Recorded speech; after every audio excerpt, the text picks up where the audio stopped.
नराधम, क्रूर लोक, द्वेषी लोक, भगवंत म्हणतात हयातीमध्ये मी त्यांना सुख देत नाहीत, सतत असमाधानी ठेवतो.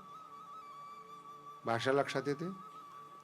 सतत असमाधानी असणं हे पापाचं फळ आहे. सुशिक्षित लोक म्हणतात पाप दिसत नाहीत, तुम्ही असमाधानी आहात हेच पाप आहे, दुसरं काय पाप? का गाथा उत्पन्न करू शकत नाही? का ज्ञानेश्वरी लक्षात राहत नाही? पाप आहे. चांगल्या गोष्टी का लक्षात राहत नाही आणि शिव्या का विसरत नाही? हे पाप आहे. 10 वर्षापूर्वी एखाद्याने शब्द बोललेले असतात, तुम्हाला मनातून जात नाही, काढण्याची ताकद नाही तुमची, सलतं. ते मराठीतला गोड शब्द आहे सलतं. सलणे हा शब्द आहे ना, फार गोड आहे. तुम्ही दिवसभर काम करता पण तो काटा सलतो. म्हणजे काटा पायात जर मोडला आणि तो जर सलत असेल, तो दिवसभर त्या व्यक्तीला जाणीव करून देतो तू किती आनंदात असशील पण माझी सल चालू आहे. श्रीमंत, द्वेषी, नराधम माणसं आयुष्यभर श्रीमंतीमध्ये असतील, सल चालू आहे, त्याचं नाव आहे पाप. सल जात नाही, सलतं ते मनामध्ये. आणि ती जी सल आहे ना, आनंद समाप्त करतं, हा त्याचा परिणाम आहे. दुखणं जे आहे ना, एका बाजूला आनंदाचे दिवस येतात आणि मनात जे सलतं ना, ते आनंदाला बर्बाद करतं. यालाच तर पाप म्हणतात. काही वेगळी वस्तू आहे काय पाप म्हणजे? काय असं प्रत्यक्ष तुमच्या पुढे येऊन काळे पण दिसायला पाहिजे का? तुमच्या चेहऱ्यावरून कळतं किती पापी आहात. हसतच नाही.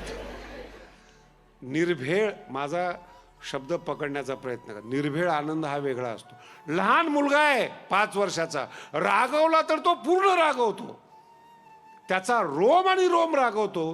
तो दुटप्पी नाही आहे, त्याचं एकच मन आहे, म्हणून तो मनात काहीच ठेवत नाही. कारण की 5 वर्षाच्या मुलामध्ये 2 मन तयार झालेले नाहीत तुमच्या इतके.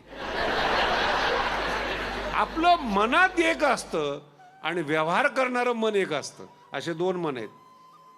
लहान मुलाचं नाही, राग आला तर राग आला, रागवल्यानंतर पण सुंदर वाटतं ते. याला म्हणतात निरागसपण. रागवल्यानंतर सुद्धा ते देखणं. आईला विचारा तुम्ही, मुलगा जर रागवला ना तर त्या रागवण्याचा सुद्धा आई आनंद उचलते. बाप कंटाळलेला असतो, हे गप कर म्हणतो त्याला, आई म्हणते ओरडू द्या थोडंसं, चांगलं दिसतंय ते पोरग. रोम आणि रोम लाल बुंद होतो त्याचा, रागवत होतो. त्याच्या विरोधामध्ये प्रसन्न झाल्यानंतर सुद्धा रोम आणि रोम हसतो, त्याचा आनंद अभिव्यक्त होतो. कधीतरी मोठं झाल्यानंतर स्वतःचा विचार करा, निर्भेळ पद्धतीनं आयुष्यात एकदा तरी हसलात का तुम्ही? एकदा तरी आनंदी झालात का तुम्ही? आनंद मिळाला पण पूर्ण शरीर भरून ओसंडला नाही, वाहला नाही. हा तुमचा आनंद वाहत नाही गेला आनंद. स्माईल. एखाद्या व्यक्तीवर व्यंग केलं, हसला, बरं झालं ना तू बोलला त्याला, नाही तर मला माहित नव्हतं. दुसऱ्याच्या व्यंगावर हसणं कुठला प्रकार आहे? हे आनंद देणारा प्रकार आहे. निसर्गाने एखाद्याला आंधळं केलं असेल, तुम्ही हसणार? तुम्हाला डोळे मिळाले, तुमचा काय पुरुषार्थ आहे? तो निसर्ग काय मिळाले तुम्हाला? असेल एखादा मंदबुद्धी, असेल एखादा कमी ज्ञानी, असेल एखादा जो देखणार नसेल. तुमचा अधिकार काय बोलण्याचा? तुम्ही निर्माते आहात का? क्षमता काय काय समजता तुम्ही? याचं नाव आहे मन. व्यंग करतो, उपेक्षा करतो, बोलतो आपण एकमेकाला. कधीतरी तुमच्या उभ्या आयुष्यामध्ये एक तरी शब्द ज्ञानोबरायांनी चुकीचा बोलला का? तुम्ही ज्ञानेश्वरी शोधून पहा, हे ज्ञानोबरायांचं वैशिष्ट्य आहे. कोणाचीही टीका न करता, कोणाचंही मन न दुखवता आनंद अभिव्यक्त करते, तिचं नाव ज्ञानेश्वरी. कोणाचंही. बाकीचे पुस्तकं पहा तुम्ही, प्रसिद्धीसाठी त्या पुस्तकात शिवाय निंदा आहे त्या पुस्तकामध्ये, विवादास्पद प्रकरण आहेत.